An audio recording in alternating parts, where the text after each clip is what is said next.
Коронавирус вирустардың үлкен тұқымдасы. Ол жануарлардың арасында, оның ішінде түйе және мысық пен жарғанаттарда кең таралған.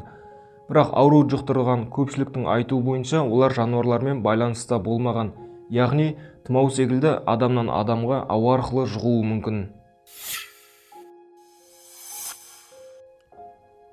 Қолыңызды сабынмен немесе сумен кем дегенде 20 секундтан жиі жуып тұрыңыз. Егер сабын мен су қолжетімсіз болса, спирт негізінде қолға арналған дезинфекция құралын қолданыңыз.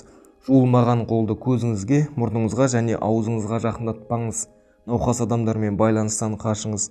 Ауырған кезіңізде үйде болыңыз. Жөтелген немесе түшкірген кезде бетіңізді майлықпен жауып, содан кейін оны қоқысқа тастаңыз.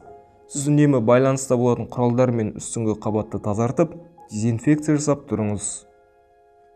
Қытайдан басқа Австралияда, Канадада, Францияда, Гонконг, Макао, Малайзия, Жапония, Сингапур, Оңтүстік Корея, Тайвань, Таиланд, ақш және Вьетнамда инфекция жағдайлары тіркелген. Камбоджа, Уханнан жаңа коронавирус шыққан әлемдегі 15-ші мемлекет. Қытайда коронавирустың жаңа түрінен қайтыс болғандар саны 132-ге дейін өсті. Хубейде 3554 адам ауырып, жалпы материктік Қытайда 5974 инфекция оқиғасы тіркелген. Соңғы мәлімет бойынша инкубациялық кезең 2 күннен 14 күнге дейін созылуы мүмкін.